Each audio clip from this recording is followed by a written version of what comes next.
Hey y'all. So I want to look today at Psalm 98.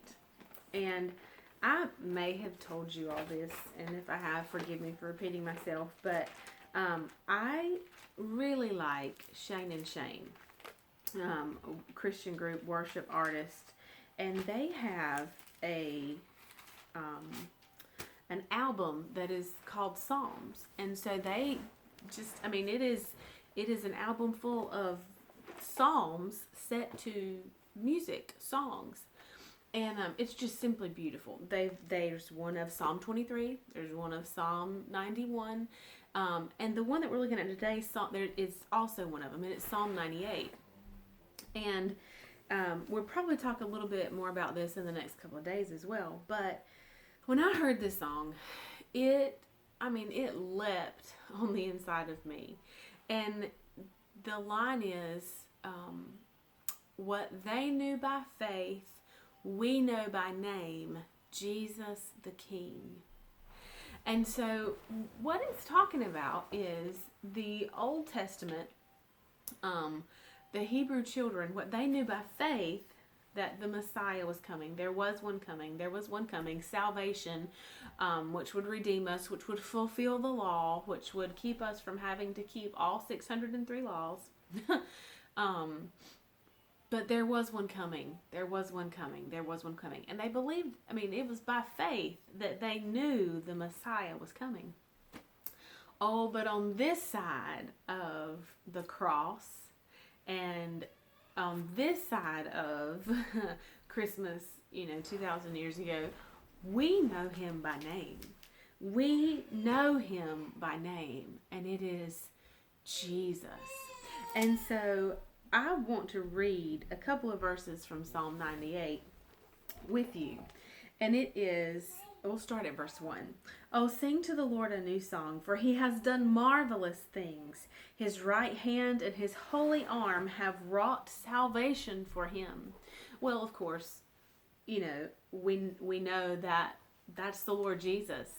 Jesus has wrought salvation, has gotten him. Listen to this. The King James Version says, sing to the Lord a new song, for he hath done marvelous things. His right hand and his holy arm hath gotten him the victory. So salvation here translated victory in the King James. So he has gotten salvation. He has gotten victory.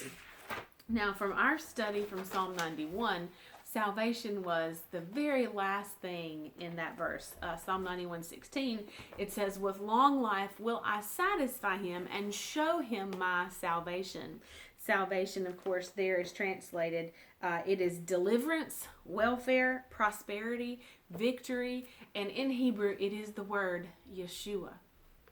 So, verse 2, the Lord has made known his salvation, or the Lord has made known his Yeshua. His righteousness he has openly shown in the sight of the nations. He has earnestly remembered his mercy and loving kindness, his truth and his faithfulness towards the house of Israel, and all the ends of the earth have witnessed the salvation of our God. And so that verse 2, the Lord has made known his salvation, that we don't have to wonder and question anymore. It is not it's not as it was in the Old Testament, as though one is coming, but one has come, and his name is Jesus, and the Lord has made him known and has shown him openly. That's another beautiful thing that we've talked about over the course of our past few weeks in Christmas, is that those magi that came, they were not Jewish. They were Gentiles. They were from which anyone outside of the Jewish birthline or the Hebrew birthline were Gentiles. And so, but they still came. They saw salvation firsthand. It was made known to them, and it was shown openly. And one other thing that I'm going to point out here, because I can't not point it out, is that verse 3 says, He has earnestly remembered His mercy and loving kindness. What do you remember what that is?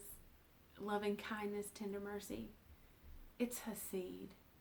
The Lord has earnestly remembered His love for us. Earnestly, He has purposely recalled His love for us, and He has made known Yeshua. Isn't that good? Isn't that good? All right. Hope you have a wonderful day. We'll pick up here tomorrow. Bye, y'all.